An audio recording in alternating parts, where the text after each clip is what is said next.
David Tennant oznámil v roku 2008, že po 4 rokoch v seriáli končí, medzi divákmi sa rozpútala debata, kto by ho mohol nahradiť. Kandidátmi boli David Morrissey, Sean Pertwee, syn 3. doktora Johna Pertweeho, Russell Tovey, James McAvoy a Joseph Peterson, ktorý sa objavil v príbehu s 9. doktorom. Novým doktorom sa stal 26-ročný Matt Smith. Aj keď nový showrunner Steve Moffat chcel niekoho staršieho, keďže neveril, že niekto taký mladý by dokázal zahrať starovekého doktora. A vďaka Bohu sa mýlil, pretože Matt Smith dokázal prepnúť z detinského doktora na nahnevaného doktora behom chvíle. Three options. One, I let the Starwell continue in unendurable agony for hundreds more years. Two, I kill everyone on this ship. Three, I murder a beautiful, innocent creature as painlessly as I can. And then I find a new name, because I won't be the Doctor anymore. There must be something we can do some other way. Nobody talk to me, nobody. Human has anything to say to me today! Čo sa týka doktorovho oblečenia, Moffat pôvodne chcel, aby sa doktor obliekal viac dobrodružne. Asi ako Jack Sparrow. Našťastie si Smith stúpol a dočkal sa obyčajného oblečenia, ktorého vrcholom je motýlik. Yeah, it's cool. Bow ties are cool. Are you from another planet? Yeah. Ten si Smith zasadil ako poctu druhému doktorovi, Patrickovi Troughtonovi. 11. doktor sa prvýkrát predstavil na konci príbehu End of Time, kde sa vďaka regenerácii poškodil TARDIS a havaroval v záhrade dievčaťa menom Amelia Pond. Tu prvýkrát vidíme, že Moffat sa poučil od Russella T. Davisa a dal doktorovi nejakú jednotnú tému, ktorá sa tiahne celou jeho sériou. 9. doktora sprevádzal Bad Wolf, 10. doktora 4 zaklopania. 11. doktor mal predzvesť. Ticho padne, keď bude vyslovená otázka. A prasklinu v čase.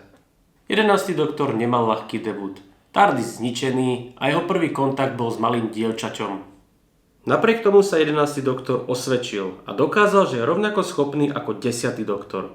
Jeho prvým nepriateľom bol väzeň 0, ktorého prenasledovala rasa Atraxi, ktorá nebrala ohľad na pozemšťanov. Is this world protected? So you're not the first lot to have come here. Oh, there have been so many.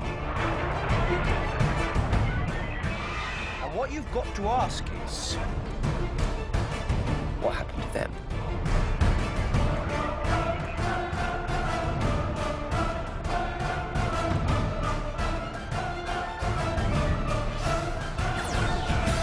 Hello. I'm the Doctor.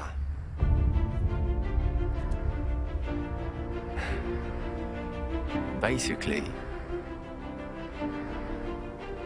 run. Doktorovou spoločníčkou sa stala už dospelá Amelia Pond. Ryšavka, ktorá si nenechala rozkazovať a mala svoju vlastnú hlavu. Are you out of your mind? Who are you? You know who I am. No, really. Who are you? Look at the sky. End of the world, 20 minutes. Well, better talk quickly then. Amy, I am going to need my car back. Yes, in a bit. Now go and have coffee. Spolu s ňou doktor navštívil Britániu budúcnosti, aj Britániu minulosti, kde sa objavili doktorovi najstarší nepriatelia. Would you care for some tea? Stop this! What are you doing here? What do you want? We seek only to help you. Vrátila sa Riversong, ako aj Weeping Angels, ktoré prešli tak trochu svojou evolúciou. That which holds the image of an angel becomes itself an angel. Okrem toho sme sa dozvedeli, prečo TARDIS vydáva pri štarte a pri pristávaní ten zvuk. But it didn't make the noise. What noise? No, the...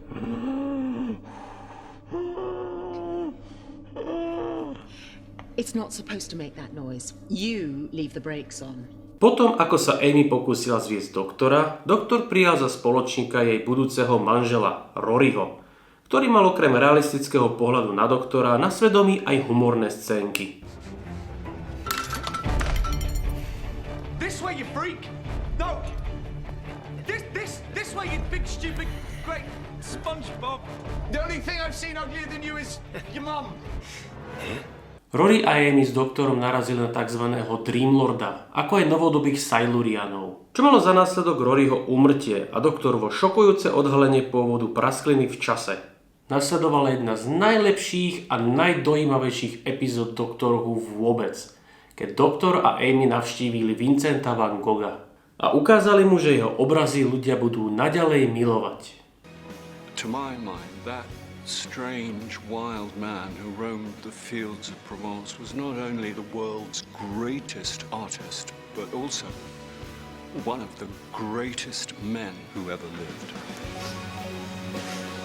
Vincent, sorry. I'm sorry, is it too much? V dvojdielnom príbehu o záhadnej Pandorike sa vrátili River Song, Winston Churchill, ako aj ďalší a prvýkrát sa predstavil šmolkovský kšeftár Dorium Maldovar. No! No, no, please! Not me! You don't need me! Why would you need me? I'm old! I'm fat! I'm blue! V príbehu o Pandorike sa Moffat pokúsil prekonať Davisa tým, že do prvého finále 11. doktora dal všetky mimozemské rasy, ktoré na doktora kedy narazili. Cybermeni, Dálekovia, Sontarenia, Judúni a ďalší. A vrátil sa Rory. Rory, I'm not trying to be rude, but you died. Yeah, I know. Bohužiaľ to zvítanie nemalo šťastný koniec a padlo ticho.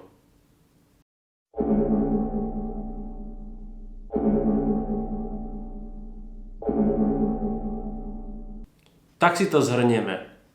Doktor uväznený v Pandorike, TARDIS zničený, Amy mŕtva. A všetky planéty okrem Zeme a Mesiaca vymazané. Okay, kid. This is where it gets complicated. Ale keď je niekto Time Lord, tak je riešenie iba otázkou času. Doslova. The box contains a memory of the universe, and the light transmits the memory, and that's how we're gonna do it. Do what? Relight the fire. Reboot the universe. Come on! Doktor v podstate urobil to, čo urobil Superman. Pretočil čas až na samý začiatok udalostí.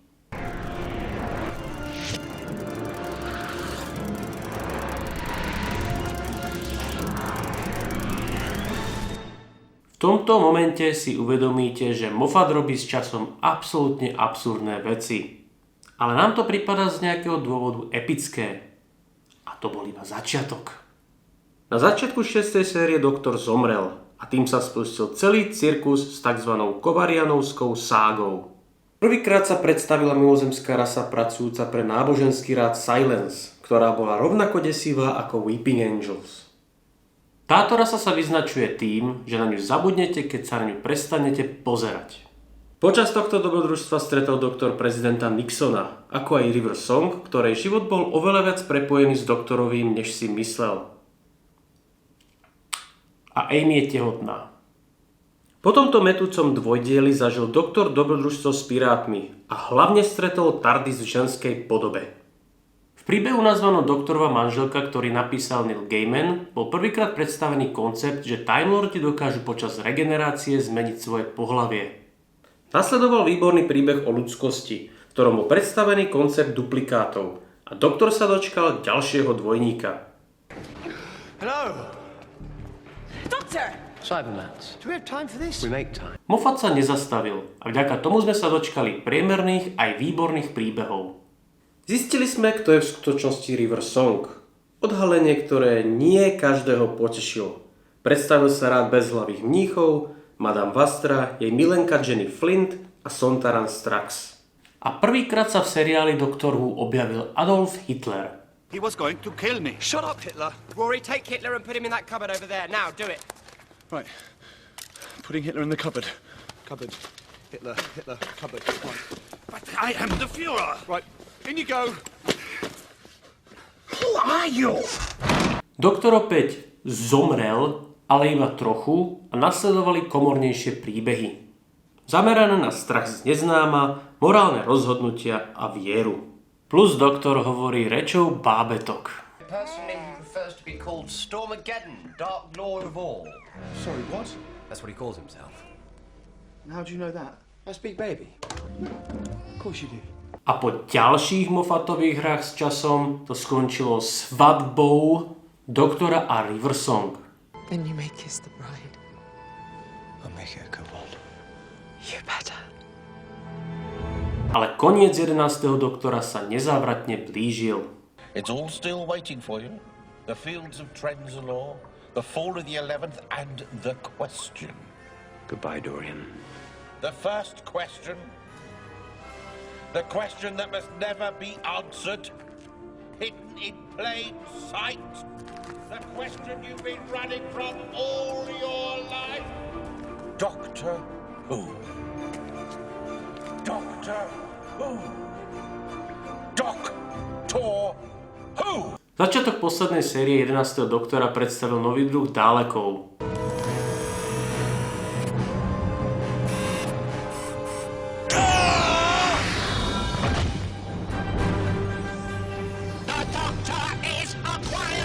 Kláru Oswin Oswald. Hello, the chin. I have visual on you. A Roryho otca. You don't have any vegetable matter in your trousers, do you, Brian? Only my balls. Doktor čelil roku pomalej invázie vedenej záhadnými kockami, ako aj strate priateľov. Po tejto veľkej a smutnej strate sa doktor utiahol do viktoriánskeho Anglicka, kde narazil na starého nepriateľa Great Intelligence.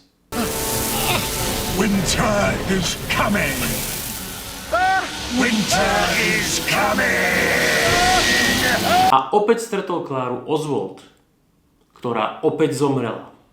Nasledovali príbehy s problémovou Wi-Fi, ako aj návšteva planéty, ktorá mala na obežnej dráhe parazitické slnko. V ďalšom dobrodružstve sa po viac ako 40 rokoch vrátili Ice Warriors a prvýkrát sme videli, ako vyzerá Ice Warrior bez brnenia. A po veľmi dlhom čase sme videli viac interiéru TARDIS, ako aj to, čo stroj poháňa. The Eye of Harmony, exploding star in the act of becoming a black hole. Time Lord engineering, you ripped the star from its orbit, suspended in a permanent state of decay. A vrátili sa Cybermeni, ktorí dokázali efektívnejšie konvertovať ľudí, ako aj samotného doktora. Stop rummaging in my mind. Just you try and stop me. Ooh. Who's Clara? Why are you thinking about her so much? Enough. Príbehy 11. doktora mali finále, ktoré sa tiahlo 3 príbehmi. Name of the Doctor, Day of the Doctor a Time of the Doctor. V Name of the Doctor sme prvýkrát boli svedkami toho, ako prvý doktor ukradol TARDIS. Zistili sme, prečo sa Clara a 11. doktor stále stretávali a stretli sme vojnového doktora. Day of the Doctor bol príbeh, v ktorom sa stretli 10., 11. a vojnový doktor, aby opäť zachránili Gallifrey. Vrátila sa v istej podobe Rose Tyler. Týmto príbehom oslavil BBC 50. výročie seriálu Doctor Who. Trochu sa predstavil budúci doktor a Moffat dokázal, že hranie sa s kontinuitou a časom ho baví. A všetko pomaly, ale isto prestáva dávať zmysel. Time of the Doctor bol vianočný špeciál, ktorý bol zaujímavý z niekoľkých dôvodov. Bola to 800. epizóda, v ktorej sa uzavreli všetky témy 11. doktora.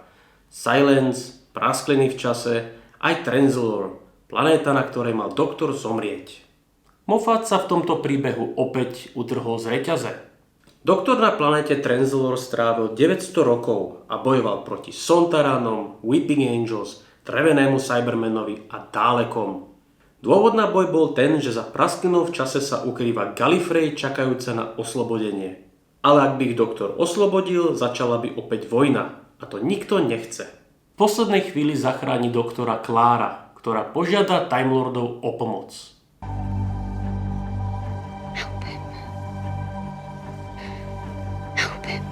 A vďaka tomu dostane doktor nový cyklus regenerácií. Vám teraz možno napadne otázka. Nemá mať doktor iba 12 regenerácií? A nie je náhodou 11. doktor 10. regenerácia? No, technicky nie. Medzi doktorové regenerácie sa počíta vojnový doktor, ako aj prerušená regenerácia 10. doktora v príbehu Journey's End, počas ktorej si zachoval rovnakú tvár. Takže v podstate bude 12. doktor, 1. doktor. 11. doktor mal niekoľko príjemných vianočných špeciálov, ako Vianočná koleda, Doktor Vdova a šatník a Snehuliaci.